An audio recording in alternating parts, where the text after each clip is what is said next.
mengucapkan selamat datang kepada Ketua Umum DPP Partai Demokrat, Bapak Agus Harimurti Yudhoyono beserta rombongan.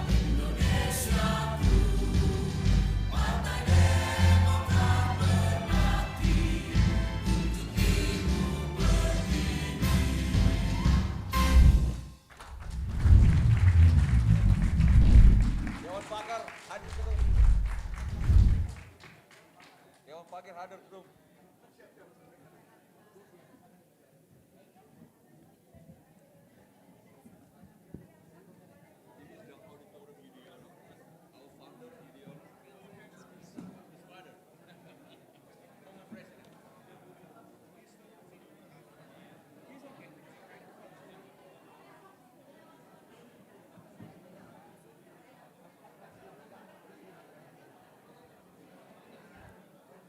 Assalamualaikum warahmatullahi wabarakatuh.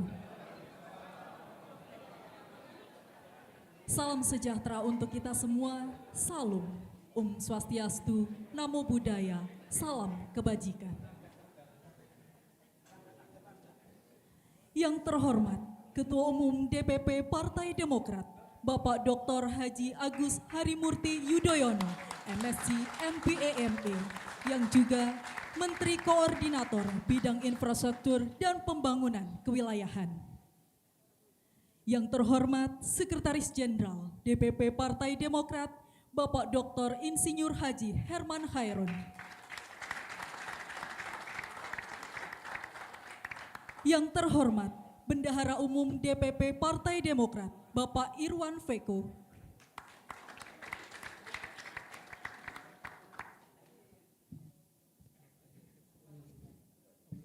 Yang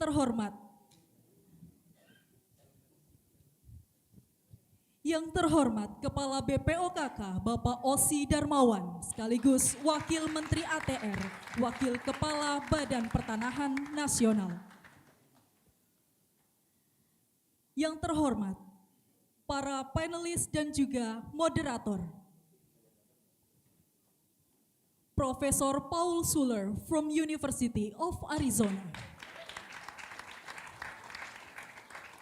Bapak Dr. Andi Alfian Malarangeng, Kepala Institut Partai Demokrat, yang juga Dewan Pakar Partai Demokrat. Yang terhormat Dr. Ahmad Hoirul Umam, Kepala Badan Riset dan Inovasi Strategis Partai Demokrat. Dan yang terhormat moderator kita, Dea Alita Marsanti, kader muda Partai Demokrat yang juga anggota Bapilu DPP Partai Demokrat. Last but not least, yang terhormat para waketum, wasekjen, kepala badan, dan segenap jajaran DPP Partai Demokrat yang tidak bisa saya sebutkan satu persatu.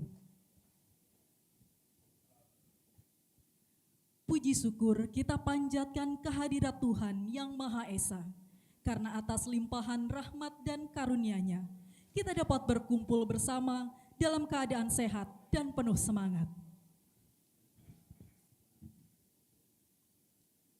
Hadirin tamu undangan, rekan-rekan peserta diskusi yang telah hadir pada hari ini, baik secara langsung maupun daring. Terima kasih dan kami ucapkan selamat bergabung dalam acara diskusi Proklamasi Demokrasi Forum dengan tema Tantangan terhadap Demokrasi Amerika Serikat dan dampaknya terhadap politik global. Challenges to the US Democracy and its impact on global politics. Hadirin tamu undangan yang terhormat, marilah kita bersama mendengar laporan kegiatan lintas badan yang akan disampaikan oleh Sekretaris Jenderal DPP Partai Demokrat kepada Bapak Herman Khairun. Disilahkan.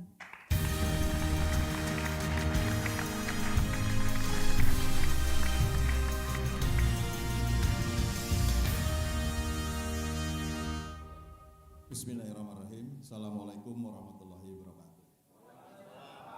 Salam sejahtera untuk kita semua yang sama-sama kita hormati, kita banggakan Ketua Umum Partai Demokrat, Mas Agus Harimurti Yudhoyono. Beri sambutan.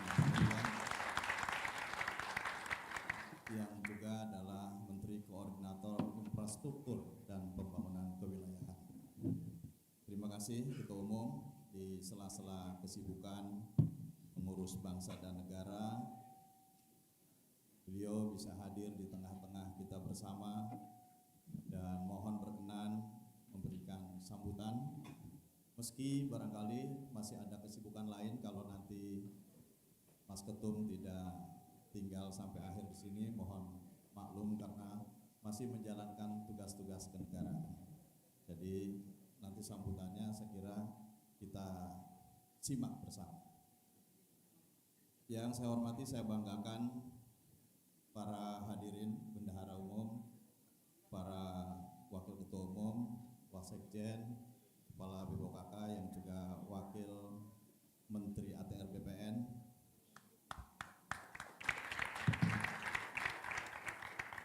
Pak Osi tetap di sini sampai akhir. Sampai malam. Para wasekjen, kemudian para staf ahli menteri, Bapak Ibu sekalian, para kader, panelis, especially Profesor Paul Scholar, thank you for coming. Mudah-mudahan bisa memberikan pencerahan kepada kita situasi terkini, baik itu mungkin Amerika Serikat maupun situasi global. Perlu saya laporkan kepada Ketua Umum dan Bapak Ibu sekalian bahwa Proklamasi Demokrasi Forum ini adalah kegiatan rutin dengan beberapa tema, ataupun ini adalah merupakan forum tematik yang kami gagas berdasarkan arahan Ketua Umum untuk terus kita mengasah, menggali, dan mengangkat persoalan-persoalan yang tentu ini menjadi isu-isu dalam kehidupan kita, baik isu nasional, isu global, isu lingkungan, dan lain sebagainya. Ini penting tentu dalam rangka meningkatkan kontribusi Partai Demokrat terhadap bangsa dan negara, dan tentu terhadap dunia internasional. Mas Ketum saya kira punya wawasan yang sangat luas, mungkin nanti bisa memberikan pengantar yang begitu up to date terkait kekinian situasi global saat ini. Saya tidak ingin berpanjang lebar, terima kasih kepada Kepala Badan BRAINS, Kepala Badan Riset dan Inovasi Strategis. Kadang-kadang kalau BRAINS apa otak-otak, karena ada S-nya.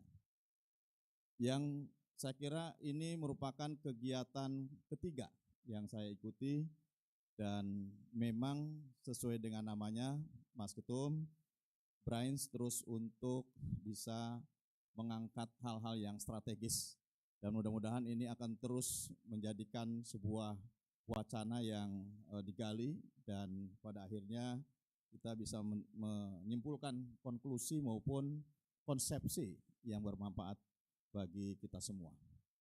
Terima kasih kepada Bang AM dari Dewan Pakar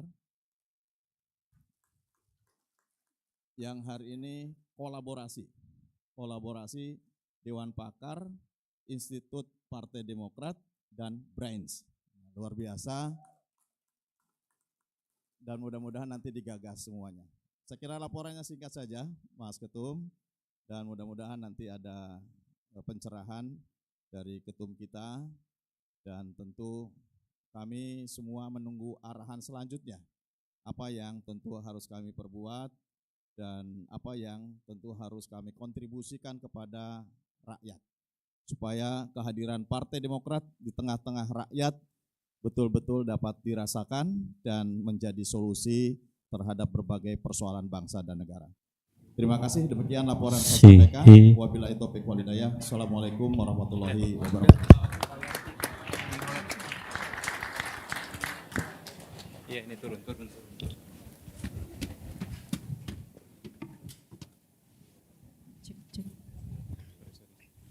Terima kasih atas laporannya, Sekjen Partai Demokrat yang luar biasa melaporkan apa yang sudah menjadi kerja-kerja dari Sekjen. Boleh beri tepuk tangan sekali lagi.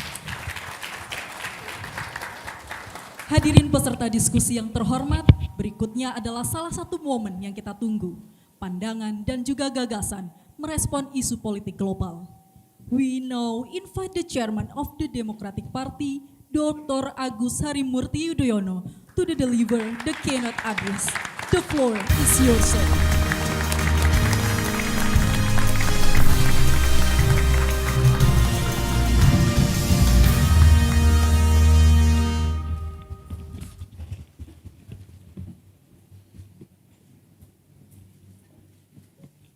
Bismillahirrahmanirrahim.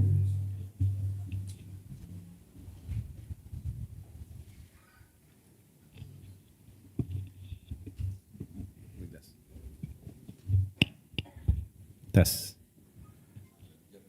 Assalamualaikum warahmatullahi wabarakatuh.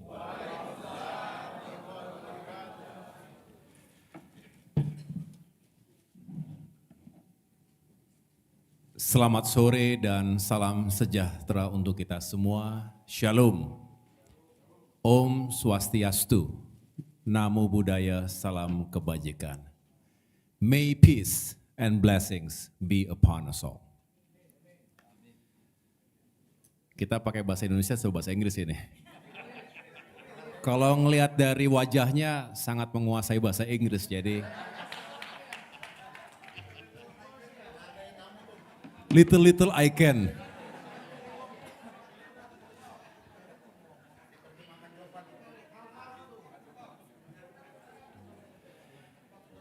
Yang saya hormati dan saya banggakan para kader utama yang saat ini mengemban amanah bersama saya di Dewan Pimpinan Pusat Partai Demokrat. Pertama, Sekretaris Jenderal Bung Herman Hairon, tepuk tangan sekali lagi.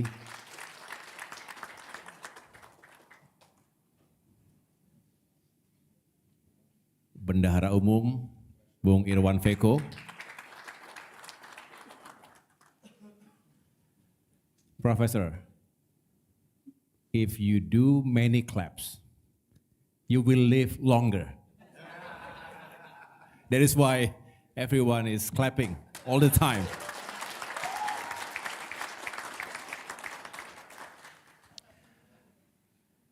Hadir pula para pejabat teras yang tadi sudah disampaikan, tentu tidak saya bisa sebut satu persatu dengan tidak mengurangi rasa hormat. Tapi yang jelas spesial juga di sini adalah Ketua Dewan Pakar yang juga Kepala Institut Partai Demokrat, Bung Andi Malarangeng, beserta para anggota Dewan Pakar. So there are so many former ambassadors, former generals yang juga telah hadir bersama kita, para pengurus Dewan Pimpinan Pusat, dan juga wabil khusus sebagai inisiator acara sore hari ini, Kepala Brains, Badan Riset dan Inovasi Strategis Partai Demokrat, Bung Ahmad Khairul Umam.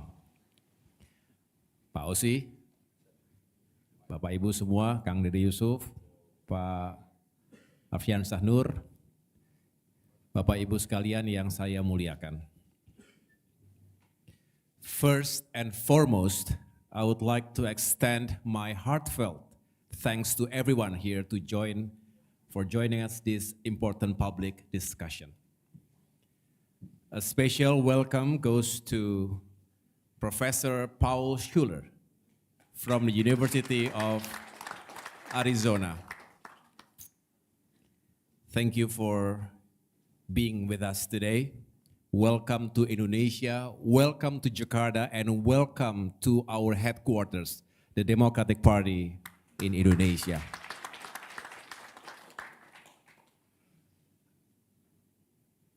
Today, I do not speak merely as a party leader. I speak as a citizen deeply concerned, yet deeply committed to the future of democracy in Indonesia and around the world. Today we must confront a difficult truth that global democracy is at crossroads. Democracy is under pressure, not just in newly democratized countries or those transitioning from authoritarianism, but even in places where democracy once seemed indestructible. Last month, I had the privilege of visiting Stanford University in Palo Alto, California, to participate in the Southeast Asia Summit on Prosperity and Sustainability. Following the main program, I engaged in in-depth discussions with several prominent American figures, among them former leaders and distinguished political thinkers such as Paul Wolfowitz, Condoleezza Rice, Professor Stephen Chu, Professor Francis Fukuyama, Professor Donald Emerson, and others.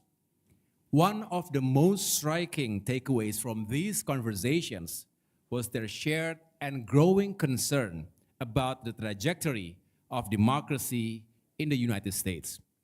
A concern not only for America's future, but for the stability of the global democratic order. For decades, the US was seen as the global champion of democratic values. Its institutions were followed by global democracies. Its elections were admired, and its global leadership gave shape to a post-Cold War defined by liberal norms, rule of law, and human rights. However, Freedom House stated that the resilience of US democracy is being put to the test.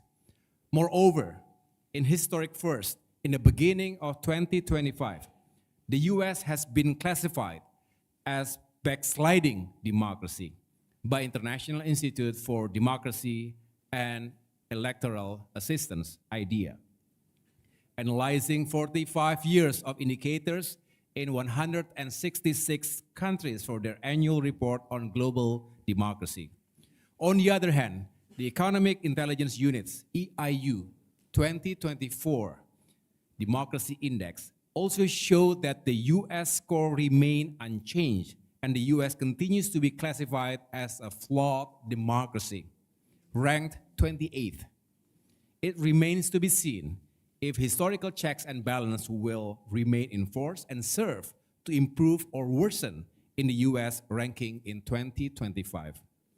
Much of their assessment pointed to growing challenges facing the US democracy, such as increasing political polarization, concerns over electoral trust, and the gradual decline in the quality of public discourse. In the events of January 26, I repeat, January 6, 2021, when the US Capitol was penetrated, were deeply unsettling for many around the world. For global observers, it raised serious questions about the resilience of democratic institutions, even in the oldest and most established democracies. When democratic norms appear vulnerable in Washington, D.C., the ripple effects are felt globally, from Eastern Europe to Latin America, West Africa to Southeast Asia. Allies may grow cautious, while authoritarian actors may feel emboldened. In such moments, the credibility and influence of the democratic model are inevitably tested. Ladies and gentlemen, so what about us here in Indonesia? We have much to be proud of. Since 1998, we have emerged from authoritarian rule to become one of the world's largest democracies. We've had free and fair elections. We have witnessed peaceful transitions of power, and we've built institutions that once felt impossible to imagine. But we cannot be complacent, because today we too are facing a crossroads. Let me speak clearly about three key challenges, each of which is weakening the democratic foundations we've worked so hard to build. First, identity politics, politik identitas. Indonesia was founded on the principle of Bhinneka Tunggal Ika, unity in diversity. Yet too often we see diversity weaponized in campaigns, elections, both national and local, are marked by the manipulation of ethnics, religious, and regional identities. Fear is used as a campaign tool. Communities are divided, and politics becomes a contest of us versus them, not a conversation about policy or vision. This must stop. Setuju? We must strictly enforce our democratic commitment against identity-based campaigning. And above all, we must invest in civic education that teaches young Indonesians the value of tolerance, pluralism, and shared humanity. Our diversity is our strength, not a weakness to be exploited for political gain. Number 2 is money politics, politik uang. Let us be honest, in too many corners of our political system, democracy has become a marketplace. Votes are bought. Public office becomes an investment, not a calling. And leaders are chosen not for their ideas, but for how deep their pockets are. Katanya ada integritas, kapasitas, sama isi tas. That's the reality of our politics today. Setuju ya? This issue, this problem distorts representation. It silences capable, honest candidates. And it turns voters into consumers of patronage rather than agents of change. We need to reform campaign finance regulations, introduce real-time publicly accessible donation disclosures, establish spending caps, and reward clean political parties with state subsidies and media access, not just those who spend the most. And number 3, last but not least, post-truth politics. Politik yang memecah belah karena disinformasi yang dilancarkan secara membabi buta. In today's digital age, lies spread faster than the truth itself. Social media platforms, without regulations and responsibility, amplify hoax, hate speech, fake news, and character assassination that divides families, communities, and nations. We saw in the past elections, hoax, conspiracy theories, character assassinations. All of it undermines trust. And without trust, democracy weakens. We need a national digital literacy campaign. We need legislation that regulates algorithmic amplification without silencing freedom of expression. We need to support independent, fact checkers and ensure political advertising online is transparent on who paid, how much, and why. Democracy is not just about who wins. It's about whether people believe the process was fair, informed, and real. Ladies and gentlemen, if we are to defend democracy, we cannot afford half measures. We need bold reforms. We need political parties that are open, transparent, and merit-based. We need public institutions that serve people, not protect only the elites. And we need leaders who put the country before their own ambitions. As chairman of the Democratic Party, I do not stand above those problems. I stand within them. I recognize our responsibility not only to compete in the elections, but to elevate the democratic process itself. We must be the first to reform from within, and the first to protect what truly matters, that is trust in the system. To everybody, especially to the youth the civil society actors and the faith leaders, including the journalists and everyday citizens, I invite you to join in this mission. Let us reimagine what democracy can be, not as a system of slogans, but as a system of justice. Not as a ritual of voting every 5 years, but as a relationship between people and power.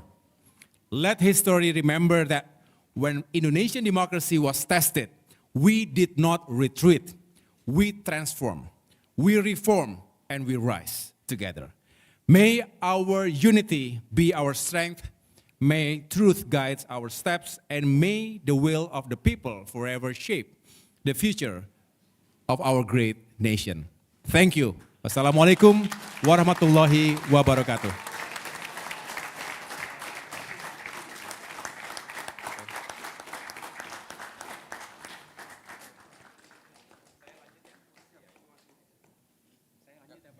Thank you very much, Dr. Agus Harimurti Yudhoyono, for the amazing speech, for your insightful and inspiring keynote address.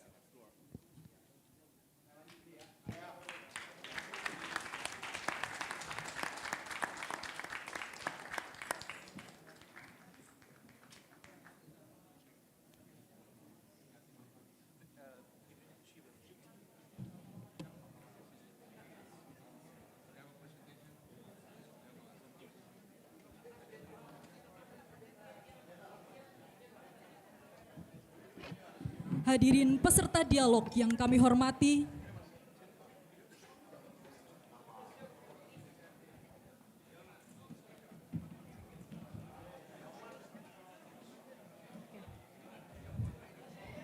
demokrasi Amerika Serikat telah lama menjadi salah satu rujukan utama bagi sistem demokrasi modern di dunia.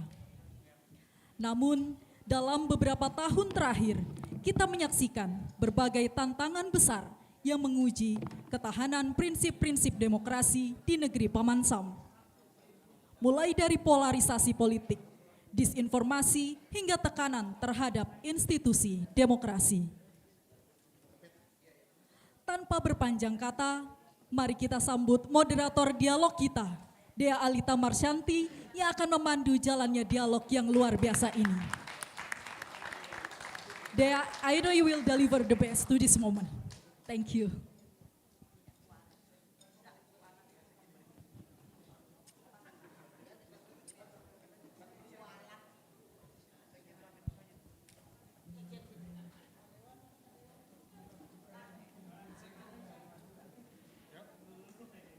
Assalamualaikum warahmatullahi wabarakatuh. Good afternoon, everyone. First of all, let me warmly welcome all of our distinguished panelists and everyone joining us today.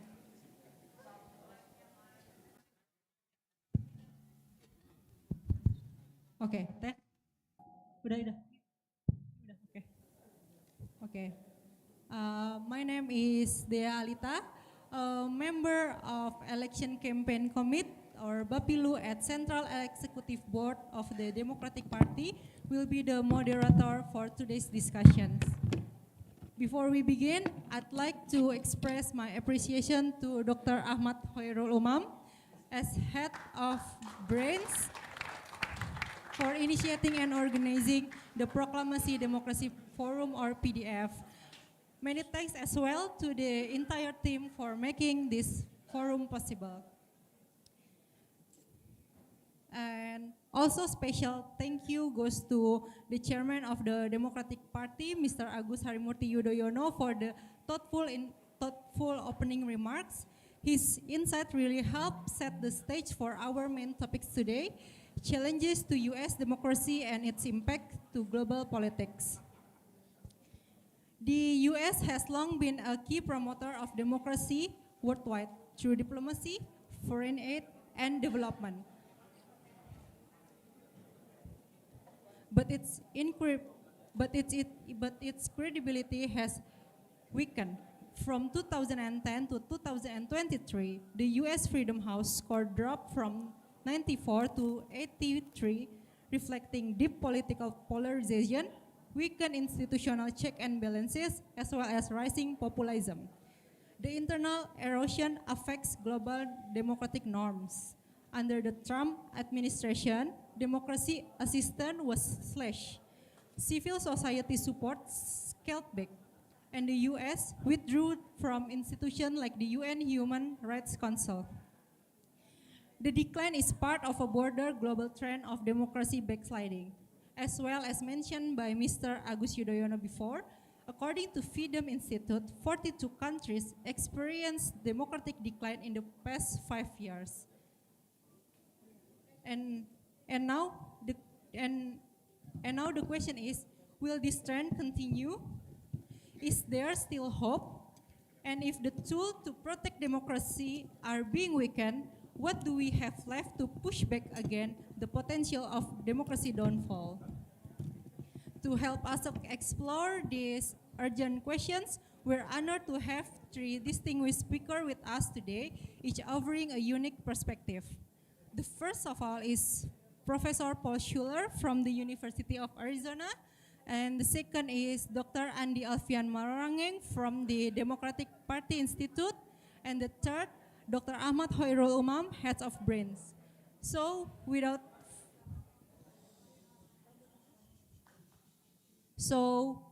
further ado, let's begin our discussion. Each speaker will have 5 minutes to share their view. And now I invite Professor Paul Schuler to deliver his opening remarks. Professor, the floor is yours.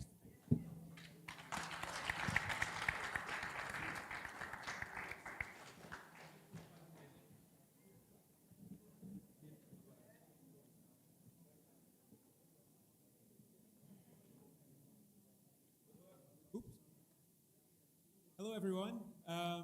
Great. Hello. So thank you to here. Thank you for Dr. Umam for inviting me to come to this event, and also thank you to the chairman, Chairman Agus, for that amazing speech.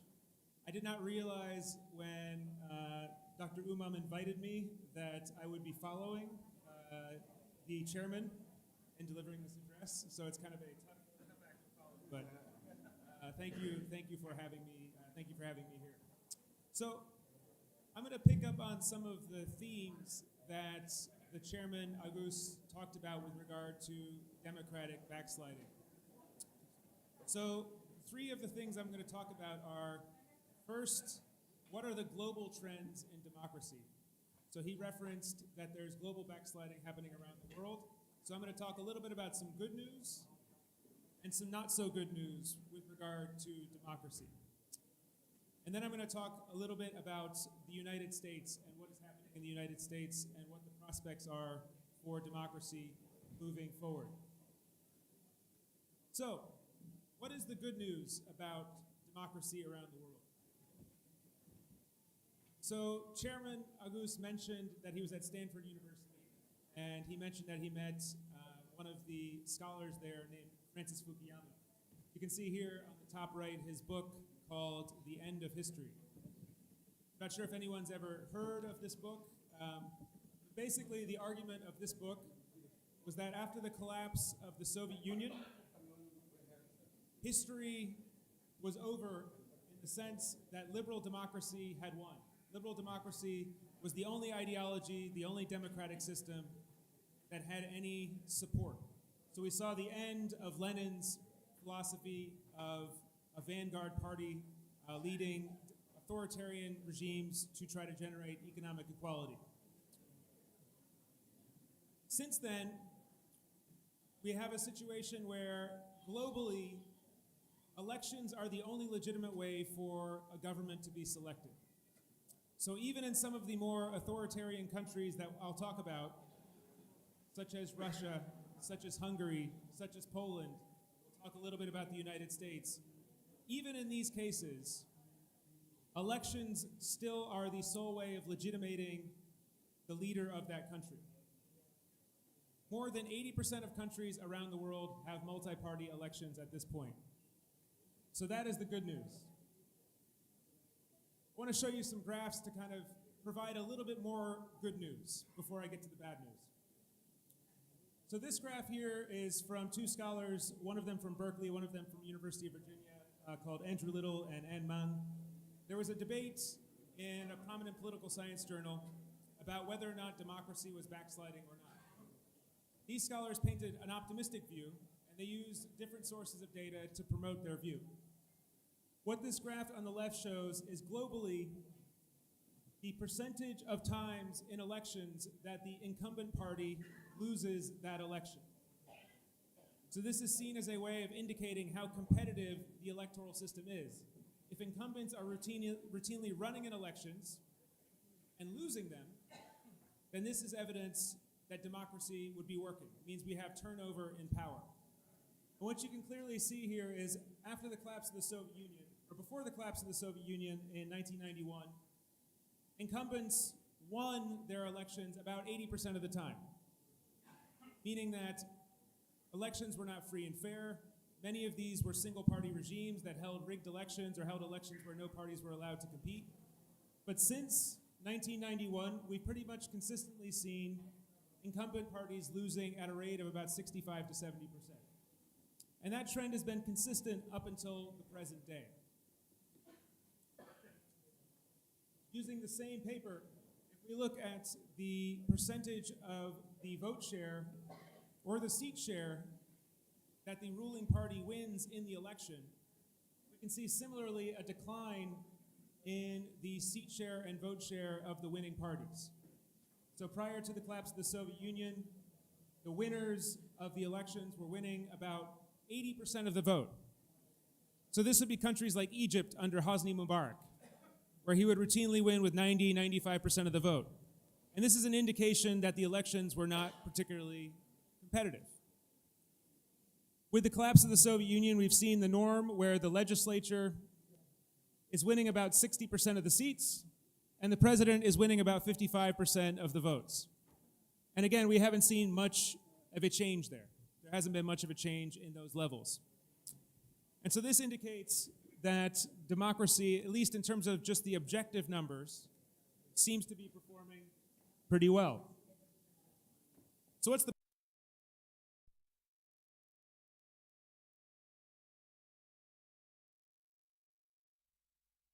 democracy is about more than simply electoral results. Democracy rests on additional pieces or additional pillars. So free and fair elections, we've talked a little bit about, is one of these pillars, but a free civil society is another key component, where people not only have the ability to compete in elections, but they have the ability to present their points of view between elections without fear of punishment. The media has a right to publicize different views publicly without being feared of being arrested. So that is a second component. An apolitical bureaucracy is a third component that's critical to establishing a democracy. And what do I mean by an apolitical bureaucracy? An apolitical bureaucracy is one in which the tools of the state are not used for politics.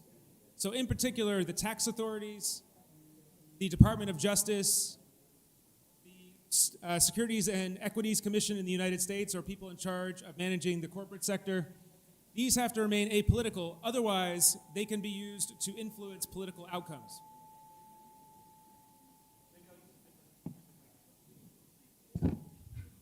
See if this works. This might work a little better. Okay, I'll try this one. All right. Thank you. And then fourth, the rule of law. And this is important, and particularly as we talk about the United States. The rule of law pertains to the degree to which the leaders of the country have to obey the Constitution and cannot break the rules of the game. And as we'll talk about in the context of the United States, there are some potential concerns about the rule of law being eroded. So the major concerns with democracy is not so much that elections haven't been competitive, it's that these other pieces of democracy are being eroded. So what does modern day authoritarianism look like? It doesn't look like it looked like prior to 1990, where you had single-party regimes. It doesn't look like the 1980s or the 1970s, even in Indonesia. It looks more like Vladimir Putin's Russia. So Vladimir Putin's Russia is what we would call an electoral autocracy. It's an electoral autocracy because it has multi-party elections. In Russia, there are elections for the president, and there are elections for the legislature, and more than one party is allowed to compete in those elections. Vladimir Putin competes in an election every now 6 years, routinely wins about 60 to 70% of the vote, but he competes against a variety of other parties. So why do we call it an autocracy? Why don't we call it a democracy? Well, we call it an autocracy because some of these other pieces of what's important for democracy are not in place in Russia. The first thing is the politicization of the bureaucracy. And in some respects, this is the first step to transitioning a democracy to an autocracy. The politicization of the bureaucracy entails using the tax authorities or using the investigative authorities of the state to go after rivals, to pressure them to promote your own point of view, to promote the point of view of the incumbent. So how did Vladimir Putin use the bureaucracy in order to achieve the first step in moving the country towards autocracy? One of the ways he did this was that he used the tax authorities to threaten punishment against media owners that were not aligned with the Kremlin. And by threatening tax suits and threatening investigations against those media outlets, he forced them to be sold to Kremlin-friendly outlets. Which brings us to the second piece, which is undermining civil society. Once you use the bureaucracy for political ends, you can then use it to undermine the ability of the opposition to challenge you publicly. So after he was able to use these threats of arrest against his opponents, he was able to silence any public opposition against his regime. So the end result in Russia is that we have a system where there's elections, but they're strictly controlled. And there's no real viable opposition that's allowed to compete against him. There's a range of other countries that follow this example. Countries like Poland, countries like India under Narendra Modi, Venezuela under Hugo Chavez, and Hungary under Viktor Orban. All of these are countries that hold elections where more than one party competes, but because of the control of the judiciary, because of the control of the bureaucracy, they've undermined the ability of civil society to compete on a free and fair footing. So this is a graph from the Varieties of Democracy project. There's a variety of different measures of democracy, and the chairman, Agus, mentioned some of these different measures. But this measure shows the distribution of different countries around the world and how they fit into these different categories that I've been mentioning. So on the red quadrant, or the red area of this graph, you see closed autocracies. These are countries that don't hold any elections with more than one party. So it could be a monarchy, it could be a country like Saudi Arabia, or it could be a single-party regime like China. Those would be the countries that fill in that red area. In the orange and the light blue area, we have electoral autocracies or electoral democracies. These are countries that have elections with more than one party, but those elections are not necessarily free and fair. Furthermore, we think that the control over civil society is such that there's not a free ability for people to oppose the regime. And then what you can see here at the bottom is liberal democracies. And so since about 2005, 2006, we've seen a decline in the number of liberal democracies, and we've seen an expansion in the number of these electoral autocracies or electoral democracies. So this gives you a sense that the regimes that I just mentioned, like Vladimir Putin's, are increasingly becoming the norm. So China is not really the world's model in terms of its political system. It's certainly potentially a model in terms of its economic system, but at least as of now, no one is following this model in terms of politics. Liberal democracy is also not growing, and so we're not seeing countries move into this segment. So really, countries in this middle area are the countries where we're seeing the most expansive growth. And so for a country like Indonesia, this is the primary concern.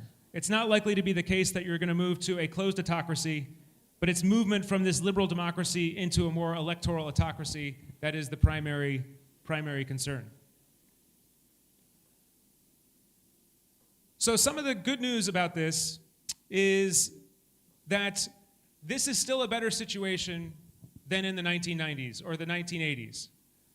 Electoral autocracies, whilst still not as preferable as a liberal democracy, are better than closed autocracies. It's easier for countries to move from an electoral autocracy to a democracy. For example, countries like the Philippines.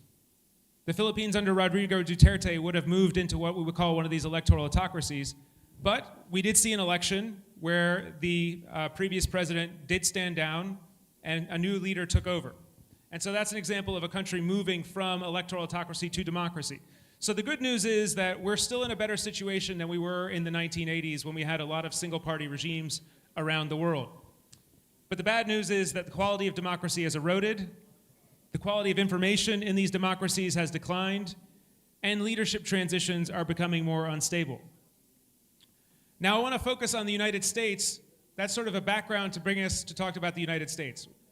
And the United States is particularly important to talk about because the United States is not just any other democracy. I don't want to be overly American-centric. I don't want to be overly arrogant or chauvinistic. But America is an important democracy because around the world, people look to America as a beacon of democracy, but also an example of all the benefits of democracy, but the flaws of democracy.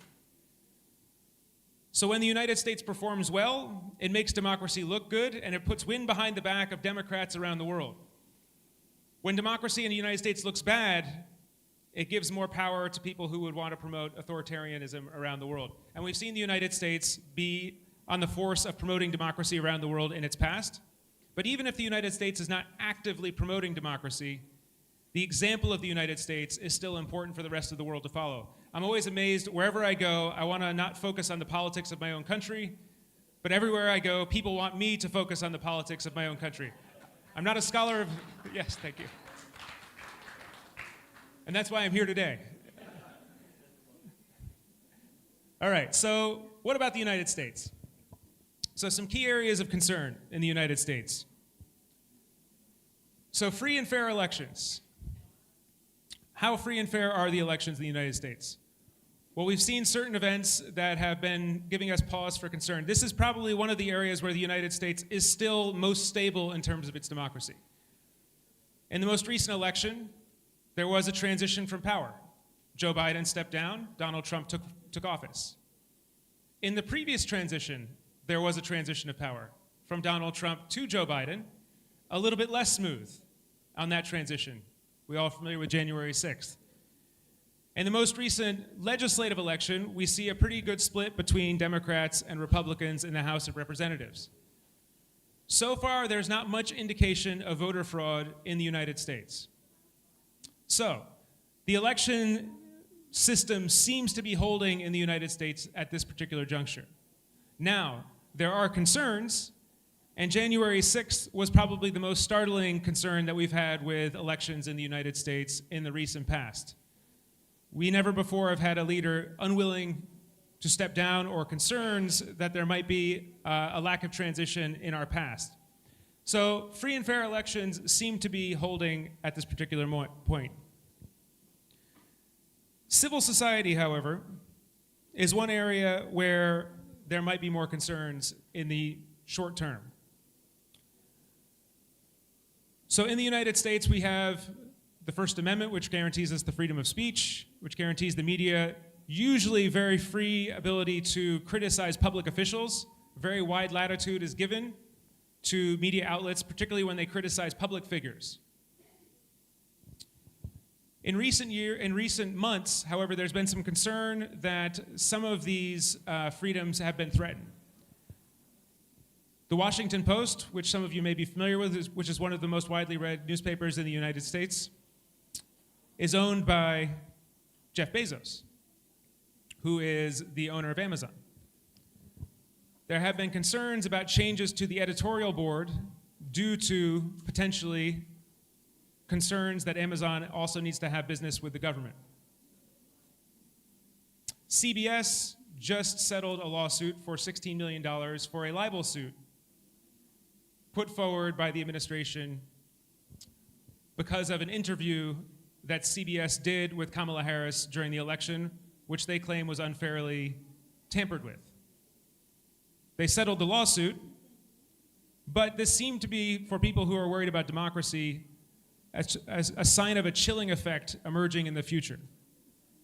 Because if media outlets fear that they will be sued, even if the cases are meritless, it may prevent them from engaging in free and fair commentary of the government. And most recently, I'm not sure if any of you have followed the Epstein case. The Wall Street Journal just published a very critical news article about this case. Now, without getting into the details of the case, related to civil society, there was a lawsuit just levied against the Wall Street Journal for publishing an article talking about this case.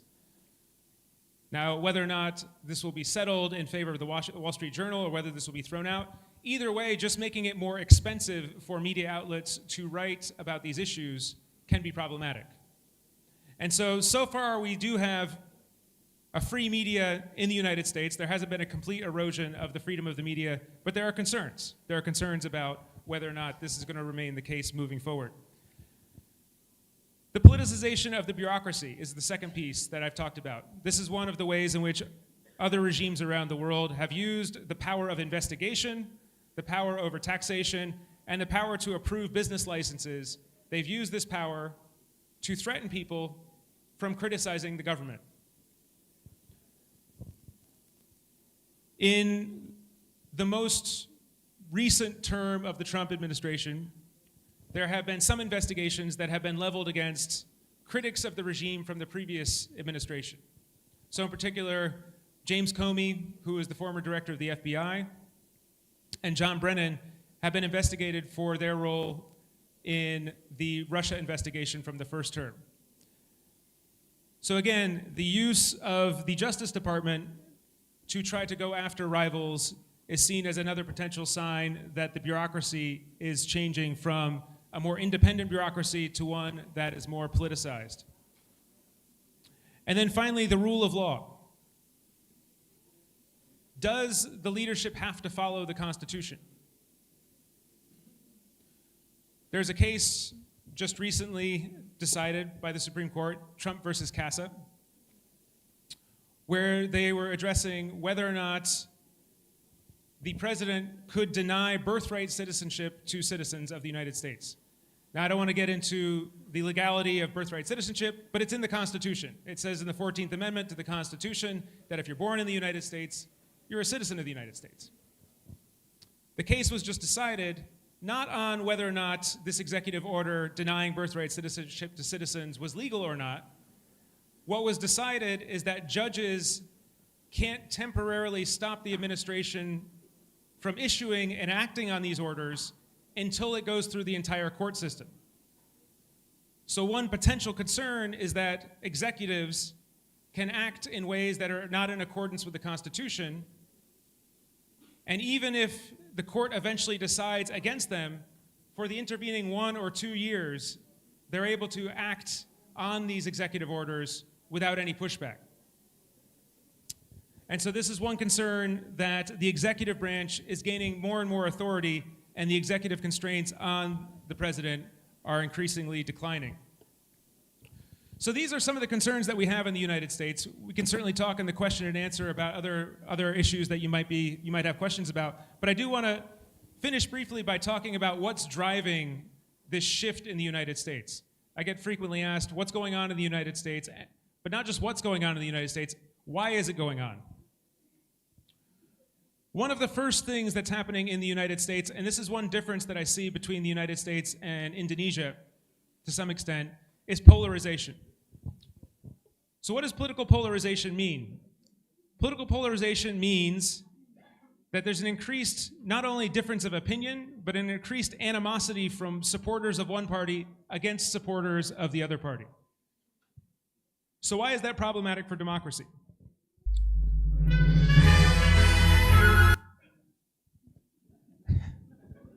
It's all right. I should have some music behind me. This would make this much more entertaining. Is that like the Grammy Awards where it's time for me to stop? It's time for me to go? Okay. That's true. Yeah. So polarization, why is it problematic? For a democracy to survive, not only must the losers of the election accept that the winners of the election can take over, but people supporting a certain political party must be willing to vote against their political party if their political party engages in anti-democratic behavior. So I might be a supporter of the Republican Party or the Democrat Party, but if I'm unwilling to vote against a member of my own party when they decide to do something that is anti-democratic, it becomes very, very difficult for the democracy to survive. So if members of your party are engaging in authoritarian tactics, for democracy to work, you need to be unwilling to vote for that party and choose a different party. So why is polarization so important? Well, we know from research on survey data that the more polarized people are, the more they dislike the opposition party and the more they like their own party, the less willing they are to vote against their own party, even when their own party engages in anti-democratic behavior. Because for these people, their side winning is more important than preserving democracy. And if that's the case, then democracy has a very, very hard time persisting. There's no constitutional order, there's no rules that can prevent authoritarianism from emerging in that particular context. And so polarization is one of the key problems facing democracies. And what you can see here on the top right graph is a graph from Pew data showing the separation between Democrat and Republican voters in terms of their ideology over time, moving from 1994 to 2004 to 2014. You can see the parties drifting farther and farther apart. And we can see that supporters of these parties increasingly dislike each other, which means it's harder and harder for them to agree on a certain set of democratic norms. So why is this happening? Why is polarization happening? One of the first pieces is social media. We all are on social media. Not all of us. There are some of us who are able to break ourselves away from social media, but most of us are on social media. Social media companies have a lot of data on what generates clicks. It's not just the echo chamber. It's not just that we're reading news that aligns with our views. That's one piece. But the other piece is it's feeding us emotional content rather than substantive, rational content, because we click on things that make us angry. We don't click on things that make us think. Thinking is harder, getting emotional is easier and more satisfying. And so we're being fed content that aligns with our point of view, but not only does it align with our point of view, it's also making us very emotional about that point of view. And usually the way to generate high emotional content is by portraying negative images of the opposition. And so we think that's at least part of the reason why we're seeing increased polarization. I would also argue that gridlock and presidentialism is another problem. So this is a more institutional answer, but one that's relevant to Indonesia, I think. In Indonesia, like the United States, we have a presidential system. We have checks and balances. Checks and balances make it hard to pass legislation. They make it hard to come to agreements and make change. This can make voters very, very frustrated because they elect presidents to do things. And if the president can't do those things because they're stopped by Congress, it might make them frustrated with the system and make them more willing to accept authoritarian actions on the behalf or the part of the president. And so we need to figure out a way to make this division of powers, this separation of powers work. And then finally, one piece, and this is part of why I'm here in Indonesia. I've been very interested in studying the impact of founding leaders on Indonesian politics. A sense of national identity. Now, the United States national identity has historically been built upon our Constitution. You'll see people in the United States on the Democrat and Republican Party showing the Constitution as kind of a symbol of our nation. There's a declining sense that we trust our institutions in the United States, and with it, there's a declining sense that we have a common national identity.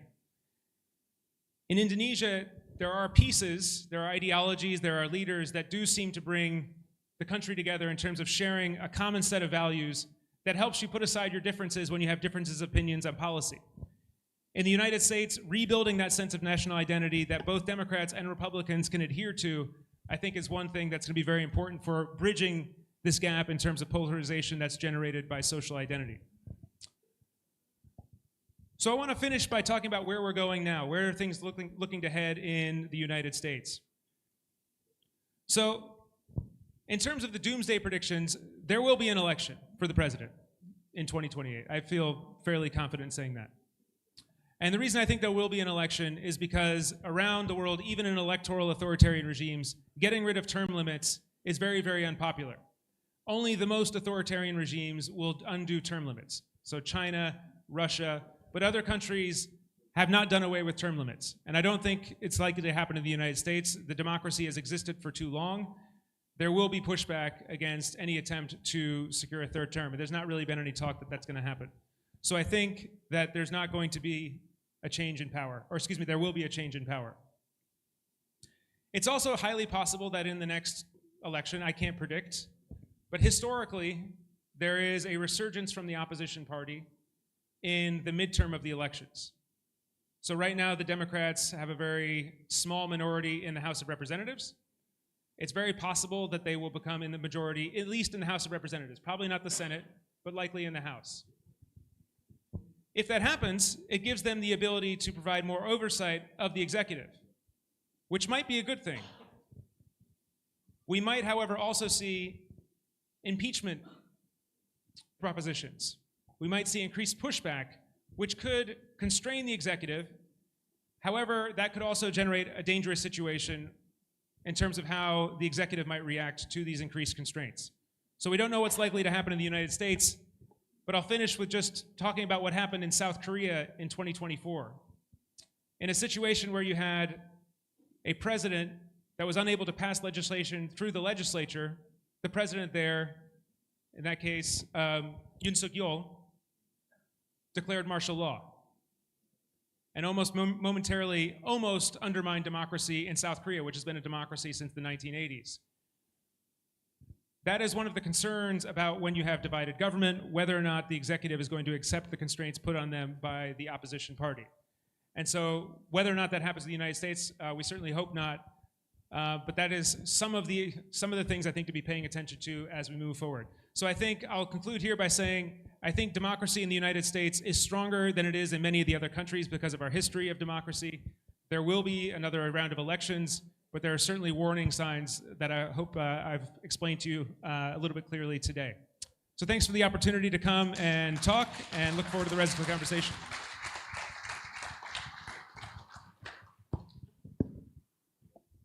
Okay, thank you, Professor, for your insight. Now we will invite the next speaker, Dr. Andi Alfian Marangeng. The floor is yours.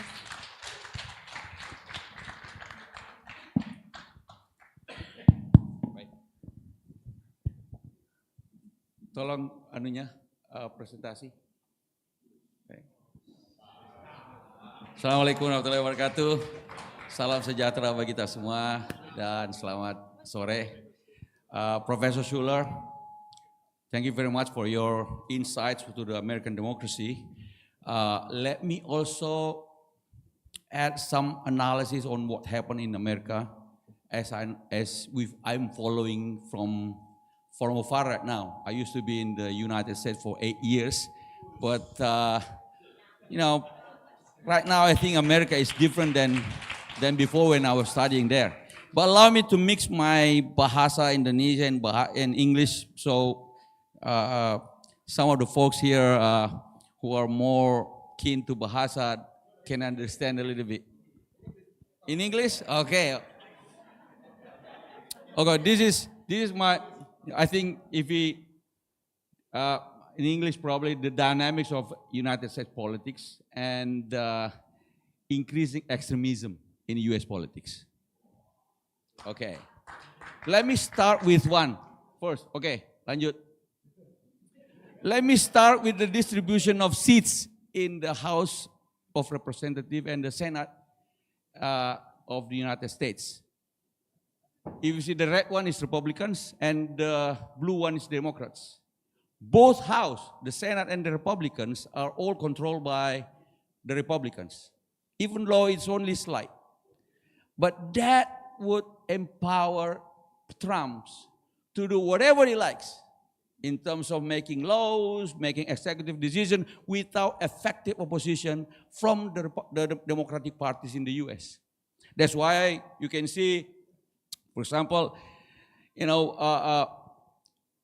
within the United States, the executive decision of the president, President Trump, in regard to immigration, in regard to all different kind of those that they did with Elon Musk, destroying the only soft power of the United States in terms of USAID. Now the United States doesn't have any soft power, only hard power. And that soft power is now being taken over by China all over the world. Now, outside the tariff policies, the so-called the Liberation Day with the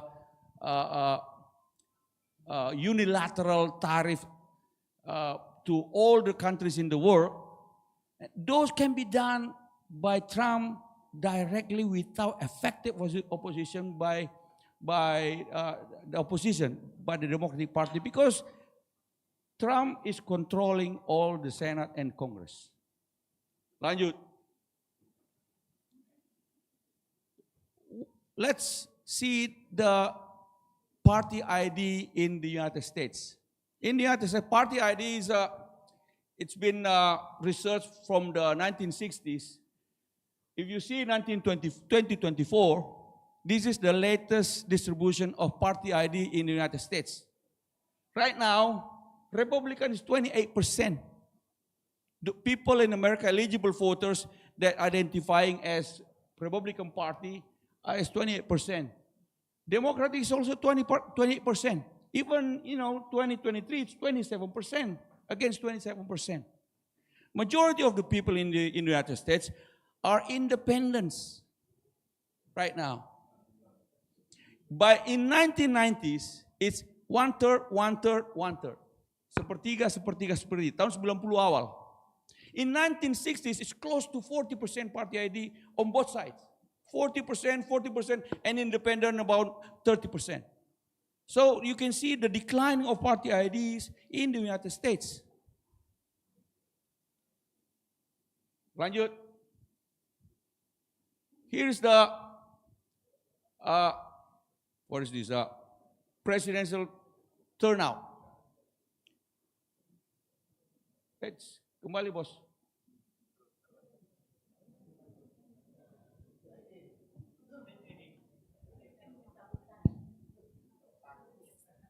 Now, this is the, ini sambil mudah-mudahan jelas ya. Ini saya juga baru belajar bikin PowerPoint ini. Karena anaknya sekarang sudah susah disuruh-suruh. Jadi, so this is the voting turnout in America. During presidential election, you can see about 60% compared to Indonesia, 70-80%. In the midterm election, without presidential elections, it's only about less than 50%. Still around 40%. In local elections, even lower. So that's why most people in the US, in a midterm election, for example, most people don't go to vote. Even in the presidential election, only about 60% people going to the vote. So that means voter turnout is very important in the US politics. Anybody who can generate enthusiasm from either side of the parties to go to vote would be beneficial for them to get to win. Jadi voter turnout orang cuma 60% kalau pemilihan presiden dan sekitar 40% rata-rata kalau tidak ada pemilihan presiden. Lanjut. Now, for the youth, if you see the voter turnout by age in the United States, anak muda, the blue one is Democratic, voting Democratic. The red one is voting Republicans. You see, the Democratic Party mostly supported by the younger voters, less than 50 years old, most likely to be Democratic. And the Republican Party most likely supported by older people. Now the problem in the US, the younger voters do not go to vote. So that's why there's a problem with the Democratic Party. while the older people tend to vote, even though they are already hard to walk, but they go to vote. That's the problem with the younger voters in the US. So Democratic Party is losing ground because young voters do not vote, while their supporters mostly from the younger generation. Lanjut.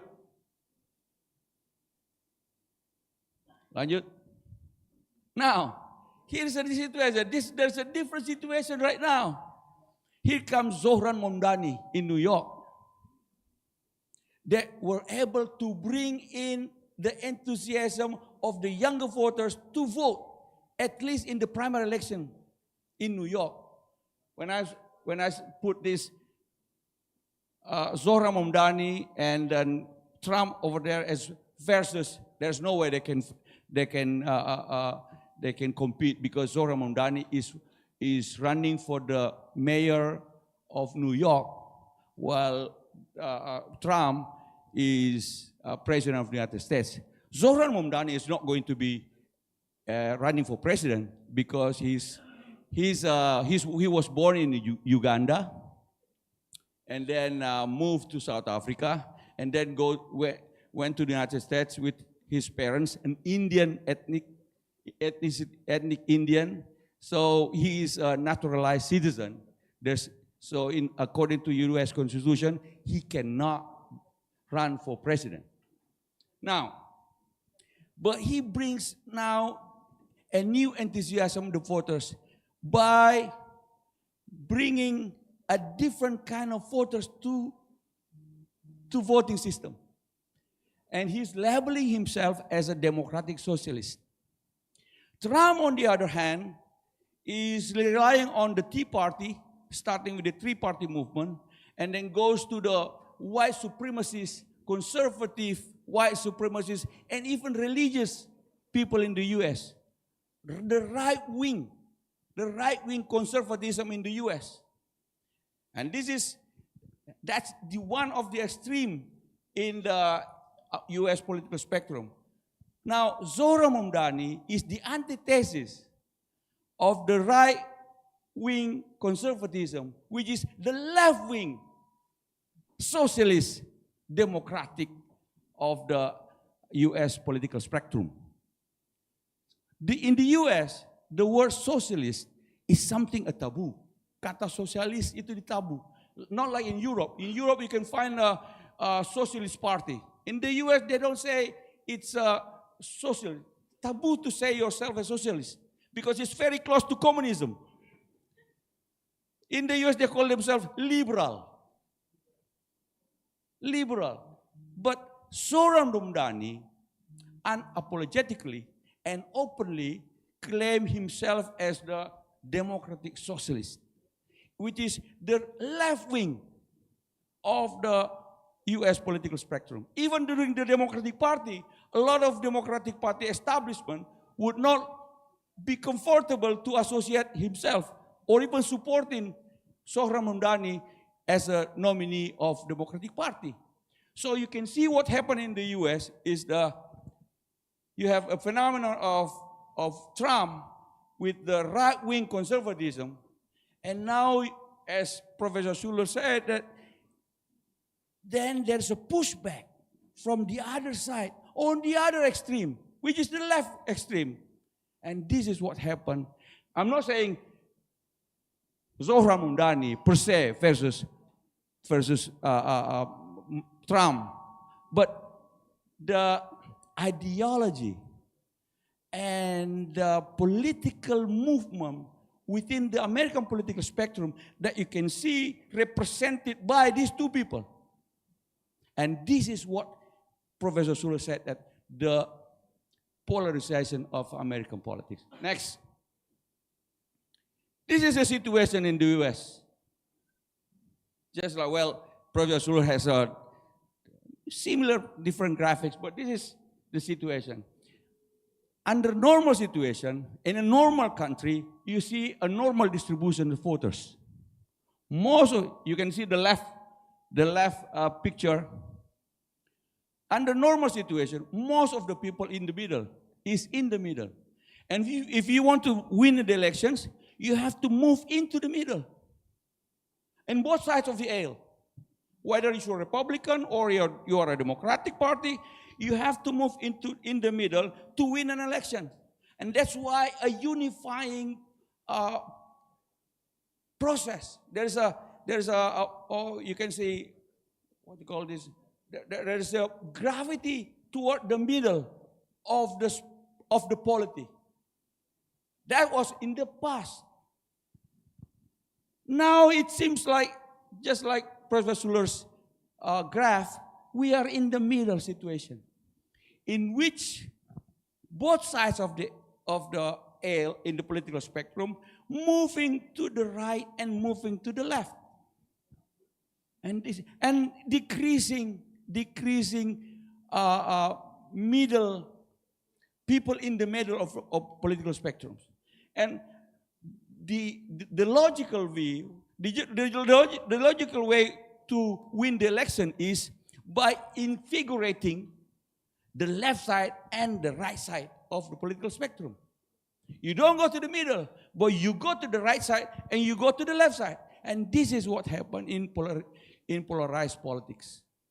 And that's what, the worst situation was in the right.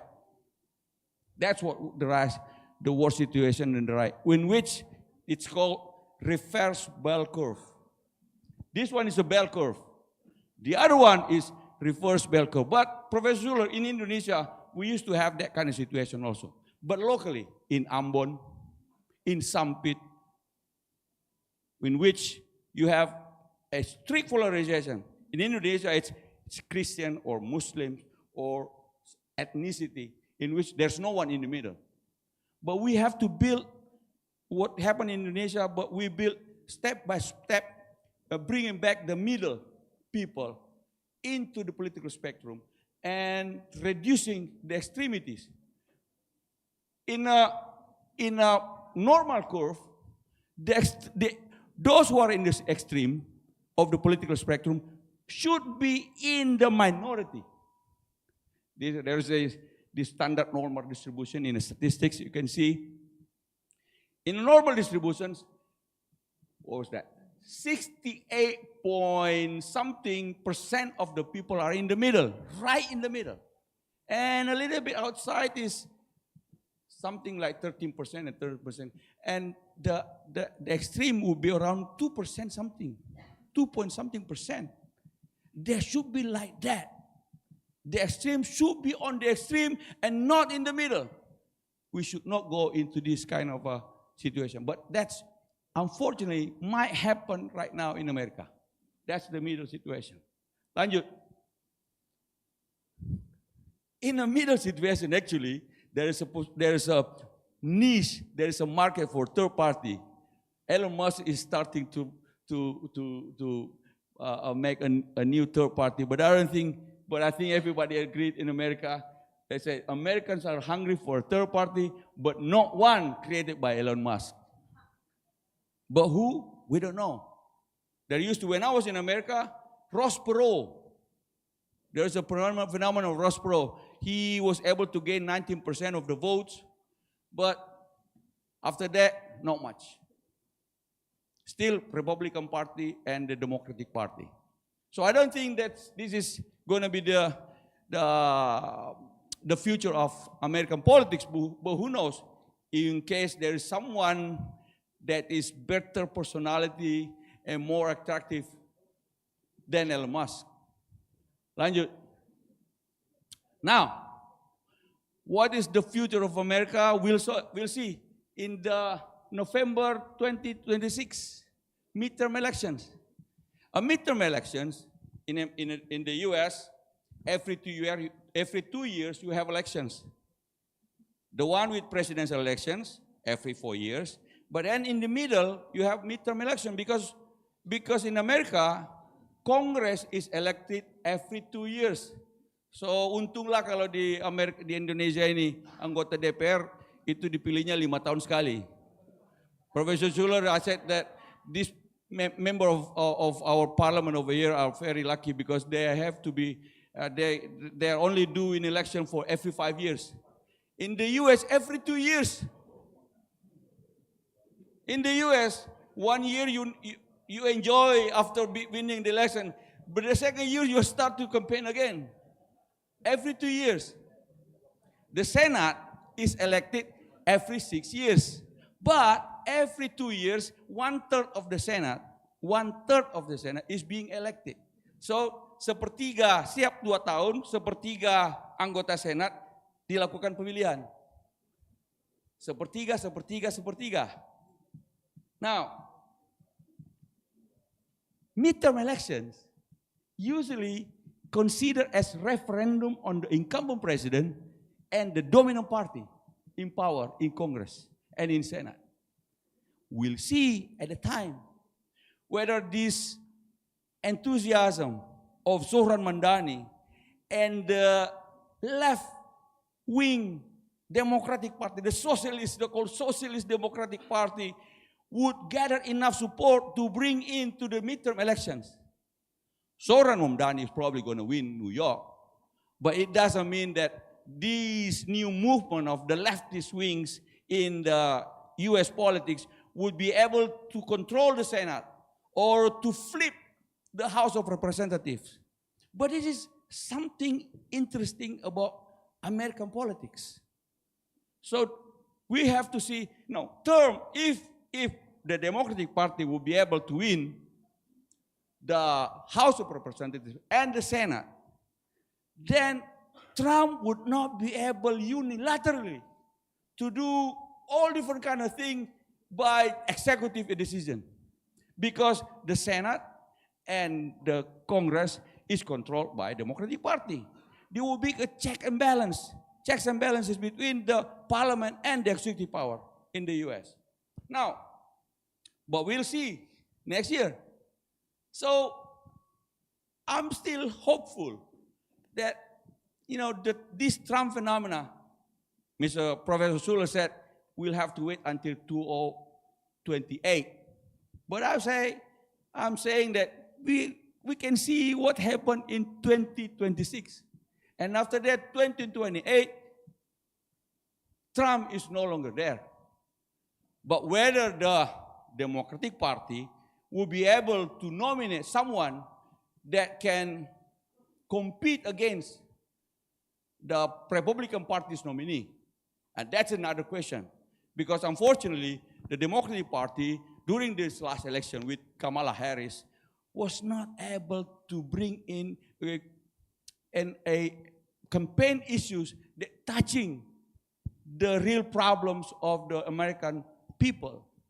While American people are talking about jobs, economies, poverty, whatever, the Democratic Party with Kamala Harris and Joe Biden is talking about LGBTQ, which is important issue in American politics, but it doesn't answer the real problem of the American people. You see? Now, if the Democratic Party will be able to correct their mistakes during the campaign in 2024, they might be able to bring in a very good candidate against the Republican candidate, which probably be almost like Trump, which probably someone that is very close to Trump politics. Now, this, I would say, American politics in the foreseeable future, next few elections in the future will probably still be influenced by this polarization in American politics. And we, the rest of the world, have to wait. What is the result of this? The root of the problems of the American politics that extends to the projection of American foreign policies to the world. Lanjut. And the world is waiting. I'm sorry. Anxiously. Thank you very much. Thank you. Thank you very much. And thank you for the presentation. And the next moderator.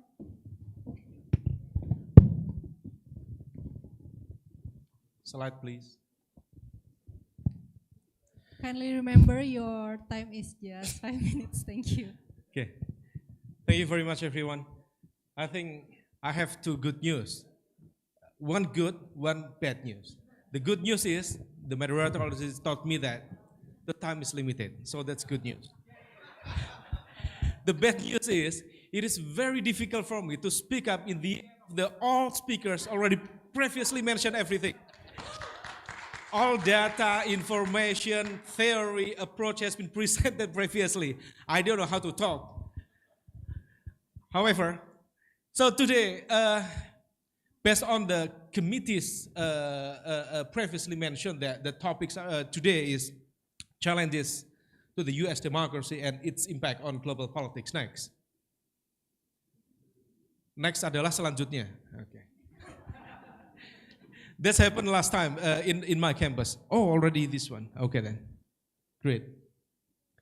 So, it was previously mentioned by Professor Schuler. Everybody knows that during the Cold War era, the post-Cold War era, when the Uni-Soviet collapsed and then the Berlin Wall already toppled, we, international society, recognized that democracy is the champion of the political system in the world.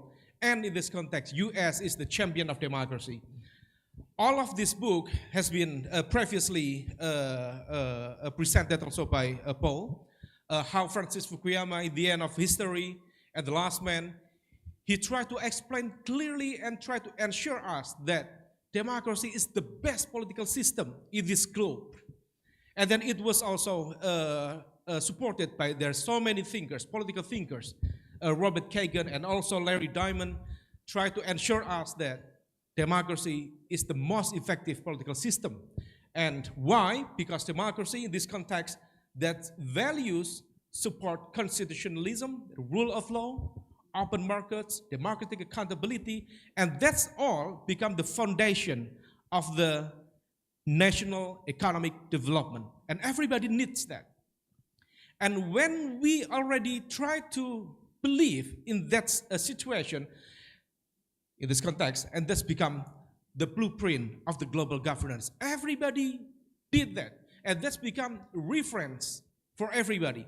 So that's why, as previously mentioned by Professor Huntington, for example, there was what he called as the third wave of democratization. That's happened in 1990s, and Indonesia is one of those.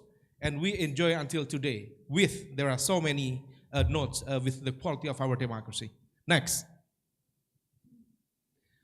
However, nowadays, at least in the last 1 decade, and the situation getting worse, especially during the pandemic situation, that there is the global trend of democratic deconsolidation. I think this situation has been previously explained by Professor Schuler. This is, I refer to Democracy Index, previously also stated by our chairman, Pak Ahaye, how the full democracies in the globe, basically only 25 countries, which is represent around 15% of the globe. And with the world population around 6.6 million people only. Sorry, that's the percentage. While the flawed democracies, that's the second dominant. What's that? The flawed democracies in Indonesian context, we translate it as democracy yang cacat. There are so many notes, there are so many categories, but I think this quality still debatable. And who are the top 10? This is the top 10. And most likely they are not very big country. They're quite small, medium countries, but with a very good economic system. Their economic performance completely much better than the others. Norway, New Zealand, Sweden, Iceland, Switzerland, Finland, Denmark, the home of me. I'm from Denmark, Central Java, Demak. Ireland, Netherlands, Luxembourg, wa ala alihi wa ashabihi ajma'in, dan teman-temannya yang lain. Next, and in this situation, in the previous map, it was previously explained that the US democracy, which has become the pattern, the blueprint of democracy has been quote by quote positioned in a big question. So that's why what happened in 2021, I think, how the Capitol Hall, as the symbol of the representative, as the symbol of power in the US, has been quote by quote conquered by the civil societies, by the people, but at the same time, this picture also showed the political distrust, not only to the political system, but also the political process in the US. Even what happened in the previous campaign, I don't think it become kind of trend. But I think as long as I know, the political campaign in the US in the post-Cold War era was never been depicted by using the violence like what happened previously. Even though at the same time, what happened with Trump, when he has been shot by someone, there are so many debates. It is true, or maybe kind of political operation, or maybe this part of the AI. Don't know. So what does it mean? There is serious distrust within the political process in the global politics, especially in US, and we can imagine how it's in Indonesia and also in other developed countries or newly democratized societies in the world. Next. This is the assessment of the US democracy nowadays. Basically, the trend getting declined. It is true that the numbers still, good enough. 7 point something, that's good enough. Even we, Indonesia, there are some indicators, especially related to the civil liberties, and then political culture, I think, because that was related to the very vibrant money politics, and then hoax, fake news, hate speech, character assassination. Indonesia's number, especially in that indicators, was around 5. Hello, test. CIA. But in general, when the US assessment, the quality of the democracy, in general, 7.8, which is good enough, but look at the trend, that's still getting weaker and weaker. Next. This is why, next. This is why what we really concern, and the impact is going everywhere. And the main consequences of this situation is, first, multilateralism weakens. We witness how divided US cannot consistently lead in the WTO, UN, G7, even G20, and I think we feel like ayam kehilangan induk. Why? Because that's our reference. And now we lost our reference. I know, as previously mentioned by Paul, the quality of democracy, of course, US is the best democracy in the world. It tried to be tested today, but it's trying to find its equilibrium. I'm jumping. Democracy promotion is in retreat. And nowadays, when the US is seen as failing to uphold democratic norms internally, its effort to support civil society, what happened in Myanmar, what happened in Tunisia, what happened in Egypt, let's say Egypt's already well stabilized, but what happened in Venezuela, in most newly democratized societies, I think that's getting weaker and weaker. And this is our wake-up call for everybody, for all of us who believe in democracy. We have to stand up for this situation. Next. Sebelumnya Mas, 2 kali sebelum saya tutup, nah that's it. Mas Zaki tadi bisik-bisik dengan saya, kenapa Trump tetap menang? Pertama itu tanggung jawabnya Profesor Paul to explain. But I try to refer to what has been previously explained by Fukuyama, the close friend of our mentor, Pak Susilo Bambang Yudhoyono. Mas Ahaye, Pak SBY already discussed closely with him about the quality of democracy globally, try to critically assess the quality of democracy in the world. But this is the conceptual explanation why when Fukuyama previously mentioned that democracy is the best system in the world, political system in the world, but a couple of years ago when Trump was elected in 2016, at that time he wrote the very critical book called Identity, the Demand for Dignity and the Politics of Resentment. He tried to emphasize that why political sentiment in terms of the ethnicity, religion, ideologies, that still become part of the main calculation for the people. First of all, this is part of the first point. There is no laser here, or this one. So the recognition of dignity, that's what he called as timos. So orang itu kalau dalam bahasanya Fukuyama, dia merujuk pada filsafat eksistensialis, akan selalu merasa ingin dihargai. That's the first thing. Yang kedua, karakter dasar manusia ingin merasa dianggap lebih, apapun. Lebih cantik, lebih ganteng, lebih kaya, lebih powerful. Dan kecenderungan yang ketiga, dia mengutip pada filsafat eksistensialisnya siapa? Yang menulis The Death of God. Lupa, nanti dicari lagi.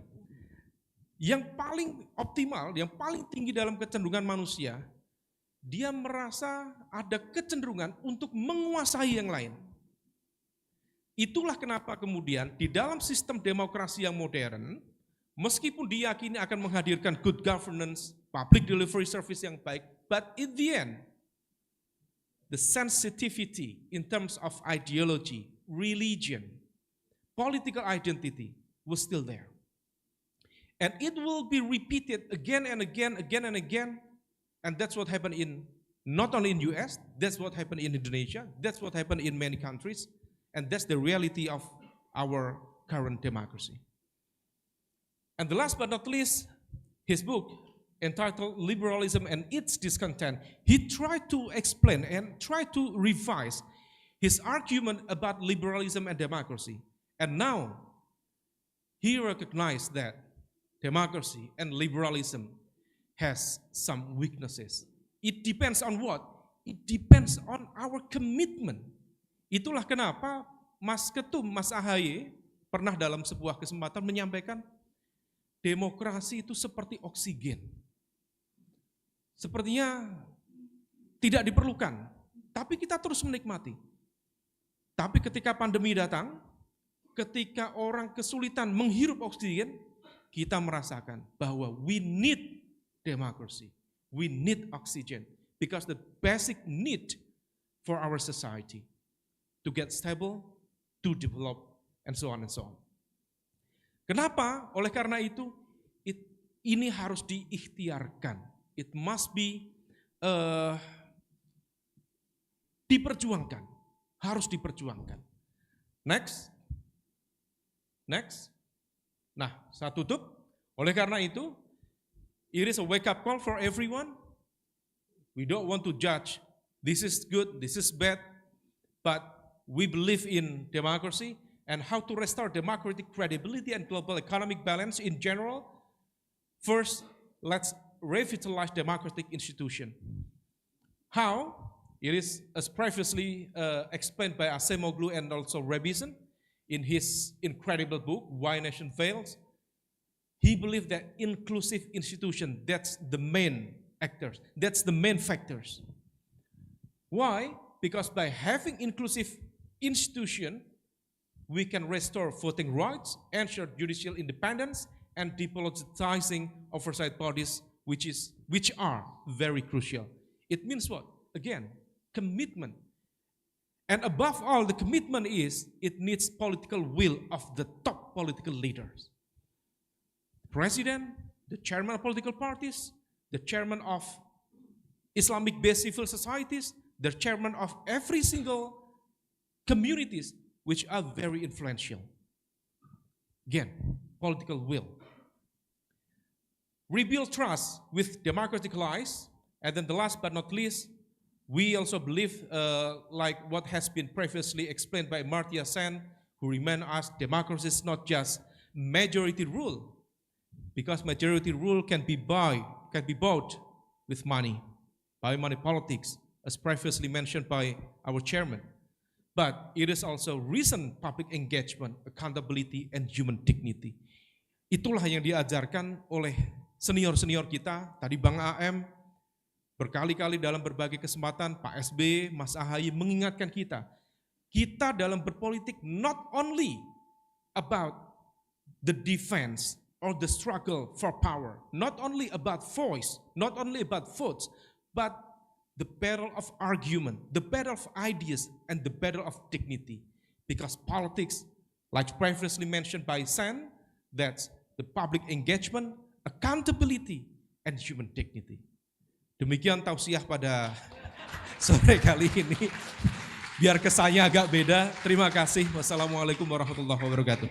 Waalaikumsalam warahmatullahi wabarakatuh. Thank you for all panelists for those insightful remarks. Maybe we can.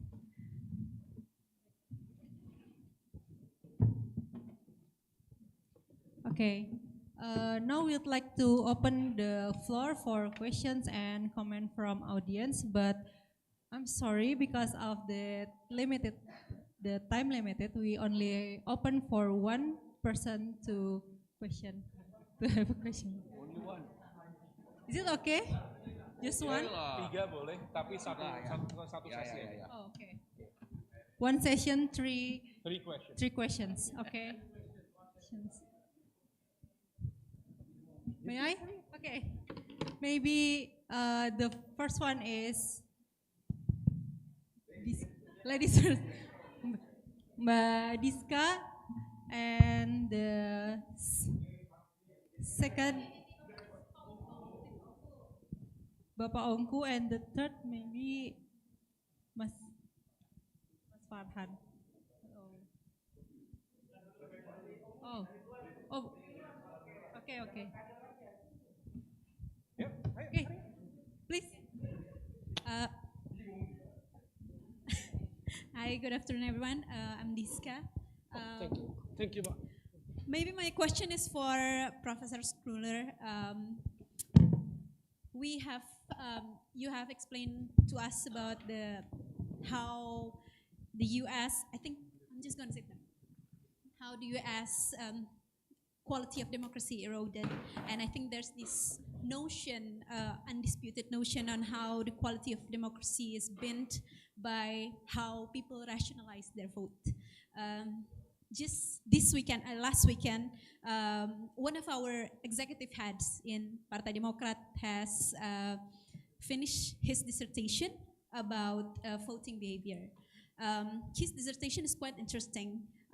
One of his ideas is how we should put emotional factors into one of the most legitimate factors in voting behavior, and that's one of the factors that make democracy alive.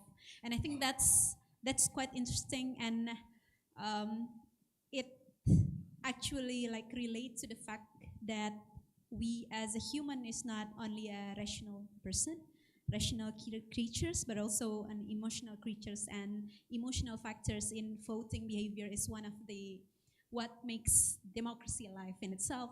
So my question is, to what extent do you think emotional factors eroded the quality of democracy, as we can see into the polarization and everything that is going into the narratives today.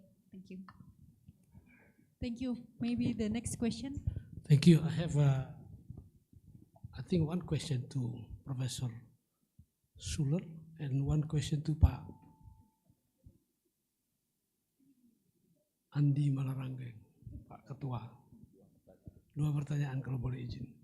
Yeah, regarding the how do you call it, the erosion of the democracy that you have seen in US and also in Southeast Asia.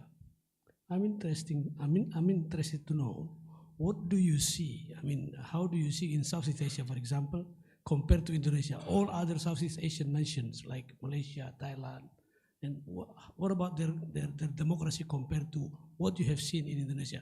As you are the expert of Southeast Asian public politics, ya. Ke Pak Andi, sebetulnya ini Pak, apa namanya? Saya masih bertanya-tanya ini dalam hati. Tadi kan ada berapa faktor. Chairman tadi bilang ada 3 faktor. Yang pertama itu adalah identitas, uang, kemudian post-truth. Ya, sementara itu Profesor Schuler tadi mengatakan ada 4 ya, ada 4 faktor. Salah satunya itu adalah apolitical bureaucracy. Di Indonesia saya masih bertanya-tanya, mana sih yang lebih dominan? Saya udah 5 kali ikut nih kontestasi, mulai dari 2004 ya, sampai 2024 sudah 5 kali. Saya lihat ada pergeseran, dan yang paling berat itu justru kalau menurut saya ke arah yang pertama money politics, yang kedua itu apolitical bureaucracy itu. Ya, keterlibatan daripada, mohon maaf ini, ya, penguasa dengan segala macam, ya, antara lain ya dengan bansos, dengan pemaksaan. Di tahun 2019 itu Parcok juga turun tangan dengan sebelah kirinya kasih bantuan, sebelah kanannya kasih catatan. Kan kurang lebih begitu. Jadi mana sih sebetulnya yang paling dominan menurut Bapak? Atau boleh juga itu Pak Prof Hairul juga nanti yang jawab, boleh, terserah. Terima kasih. Assalamualaikum warahmatullahi wabarakatuh. And the last question. Okay, thank you. Good afternoon, everyone. So thank you for all the panelists for a very good explanations about democracy. I'm Tati Sahya, representing for the expert group of Democrat Party. So my question is about, I don't know to whom that could answers my questions, but basically it's about the definitions of democracy itself today. Because of based on all your explanations, it seems that we are sort of like going to the directions of unilateralisms, with the dominations of US being like Professor Paul mentions about the first country in the world that we can say very democracy today, dominated for that one. So I wondered, with all the key elements today, which one that we are going to follow with all the political money, identical politics, etc. So can we say today we are democracy enough? Or how is it with Prof. Andi mentions about we should be in the middle between left and right as well? So where are we? What is democracy exactly, particularly for Indonesia, that from 1998 to recent day, so how we are going to be? So I guess that will be my questions. Thank you. Thank you very much for the all of questions. Maybe one of the panelists wants. Sure. Those are great questions. Thanks so much. So I'll just take them in order. So I really love the question about the role of emotions in politics. I was at a meeting, I won't say with whom, this week, and I was told that politics is all about economics. Economics drives politics. And as a political scientist, I bristled a little bit and thought, well, I think there are other things that potentially also impact how people vote. And emotions are a key factor. And your question asks whether emotions are making people vote more negatively or in ways that are inimical to democracy. I think we have to take emotions as given. You don't have democracies where people vote rationally and authoritarian regimes where people vote emotionally. People vote emotionally. And I think one of the things that we need to understand as political parties or as people promoting democracy is that people are both individuals, but people also want to be members of groups. So we derive our emotional satisfaction from getting resources for ourselves. Certainly we want to have income for our family, we want to have household goods, we want to have healthcare, those individual matters that are rational. But we also want to feel part of something great. I saw when your chairman walked in here today, there was a sense of excitement that maybe declined a little bit once he left. But it was a sense that you all felt like you were a part of something a little bit bigger. And that's something that leaders provide, and that's something that ideologies provide, and that's something that senses of nationhood provide. And I think one of the issues that's confronting the United States, I won't speak as much to Indonesia, but confronting the United States is something that we can emotionally connect to that crosses over party lines, that isn't simply part of a party. So a sense of something that connects us to the nation. And so I think that's what people are looking for, and that's what we're having a hard time finding right now. And so political parties can be the source of that unifying force, but they can't do it in a way that divides their supporters from other supporters. They have to do it in a way that can include other people to be connected to them emotionally. So that's a partial answer, I think, to your question. How does Southeast Asia compare to, or how does Indonesia compare to the rest of Southeast Asia? Well, the country I study is, Vietnam is actually the country that I study the most. And so Vietnam has a completely different system than Indonesia. And so it's really hard to compare Indonesia to countries like Myanmar, to countries like Vietnam, to countries like Cambodia. What I will say is in terms of the global trends that we see, in terms of backsliding in countries like you mentioned, India, for example, or we could even talk about Malaysia might be a country that's a bit more comparable. One thing that has made Indonesia a little bit different is that I sense the discourse around democracy is stronger here. Whether or not Indonesia lives up to it or not is a different question. But certainly because of the recent history and the fact that many people that live in Indonesia today have lived through a period that was less democratic, I think there is an understanding that things could go wrong. And so there is more of a commitment to it. I also think, speaking to the previous question, there is still some sense of national identity that crosses across at least most of the lines. Now, there are some differences based on religion, there are some differences based on ethnicity that certainly can be mobilized into the polarization that we see, but that polarization seems to be kind of limited to specific elections and specific regions. It's not dividing the entire country like we see in the United States, where the red and the blue are really permeating all of the communities across the country. In Indonesia, it seems a little bit different, where it's pockets of areas or it's specific elections. And I won't get into which one those elections are, but so I think there is reason to hope in Indonesia that there are forces that bind the country. I think some of the differences are there are still forces in Indonesia that do represent kind of an authoritarian past that can play a role potentially in politics today, and that's a little bit different than the United States. The United States doesn't have a history of having an authoritarian past that lends itself to instability today. But I think I'll stop there and I'll let my fellow panelists answer the other two questions. But thanks for those great questions.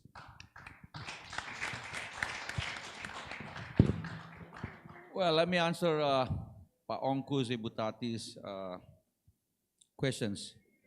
I think if you see the indicators of democracy that was being shown by Professor Schuller and Pak Humam, and you can see that we are still a flawed democracy. If you see the map, we are still that light blue map in Pak Schuller, configuration of the world democracies. He would probably say we are in electoral democracy, or even a little bit probably on the borderline with which one is the orange one? Electoral and Okay, electoral. He's very kind to us. We are in the electoral democracy still, you know. But you can see the free and fair elections indicator, we are still flawed. You can see the money politics, and you see that some elections, it has to be repeated. Elections, sometimes in some of the local elections right now, been repeated because there were some problems, according to the Constitutional Court.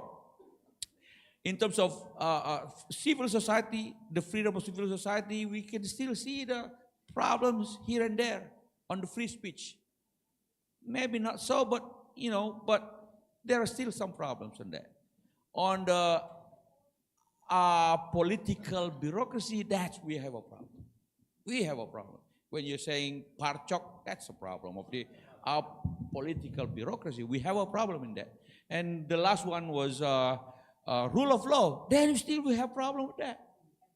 So from all those four indicators, we are still on the live law. He's very kind to say that we are in the liberal, electoral democracies. Demokrasi elektoral.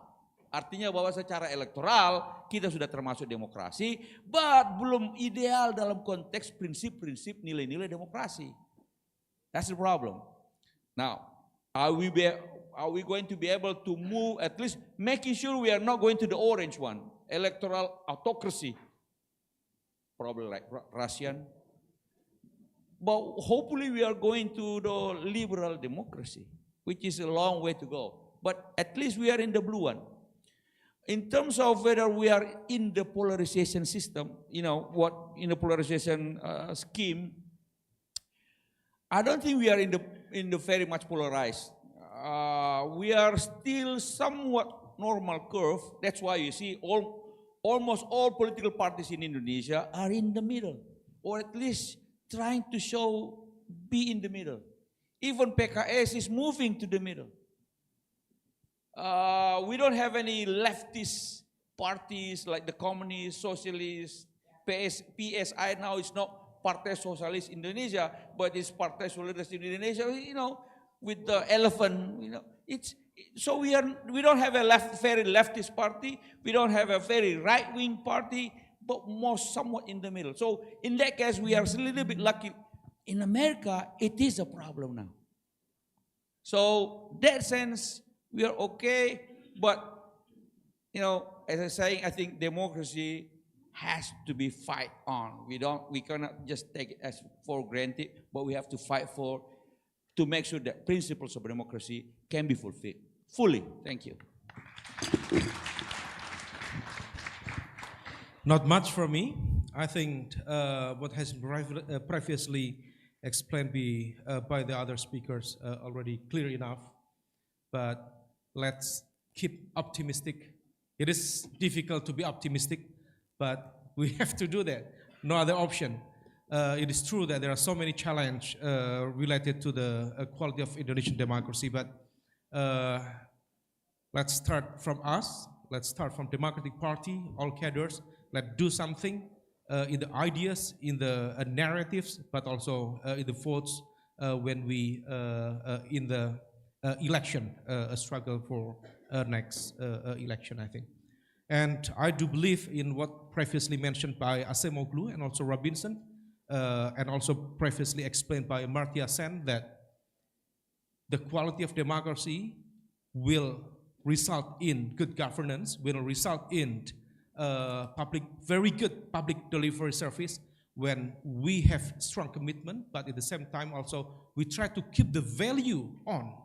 When democracy become living values, we do believe, theoretically, in practical, we do believe good governance will be there.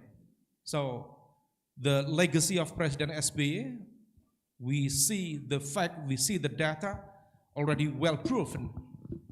The quality of economy, the quality of democracy can grow hand in hand without negating each other. I think that's very good legacy for us, for Indonesia, and also for Democratic Party. Thank you. Thank you for the explanation. I think the panelists are answering the question very well. And to wrap up, it is clear that U.S. democracy play a major role in shaping the future of democracy around the world, including Indonesia, not just politically but also economically and socially. When democracy in the US is strong, it sets a positive example and support global democratic values. On the other hand, if US democracy shows flaws, it could have serious consequences for a global landscape that already facing years of democratic backsliding. Today's discussion was a first step toward making sense of these complex dynamics. It is not the final word, but a starting point for ongoing reflection and conversation. Thank you to our incredible speakers and to all of you for joining us in this important discussion. With that, I'll hand it back to the MC to close the session. Oke, terima kasih Dea. Thank you very much. Okay, ladies and gentlemen, we have heard compelling perspectives, engaged in critical analysis and explore the ripple effects and democratic shift in the United States can have not only within its own borders but across the international stage. Ladies and gentlemen, kita ada di penghujung acara. Saat ini kami persilahkan kepada Sekretaris Jenderal DPP Partai Demokrat untuk memberikan spesial plakat untuk Professor Paul Schuler. So we kindly invite Professor Schuler to come forward and receive this token of appreciation. Let us give a warm round of applause.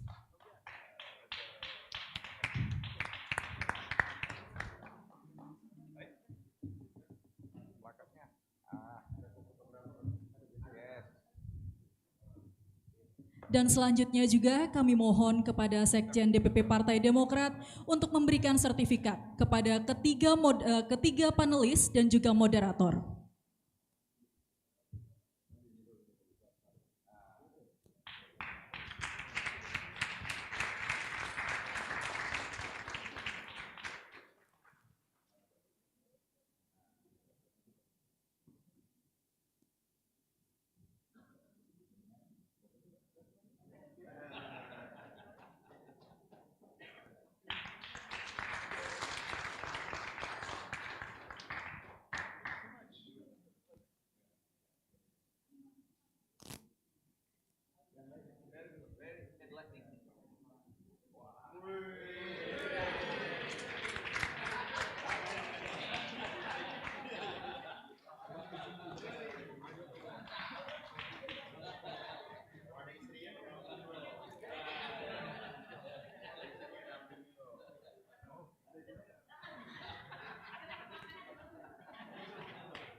Baik, kami mohon kepada seluruh moderator dan juga panelis untuk mengambil foto bersama. Dan kami mintakan kepada Bapak Osi untuk juga ikut foto bersama. Silahkan untuk fotografer mengambil posisi.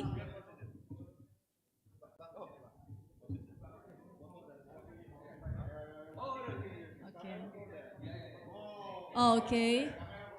We will take a picture with all the audience, so please to turn around, and then the photographer, please take it. Okay, everyone can stand up. Yeah. So okay, 1, 2, 3, smiling. Belum ya.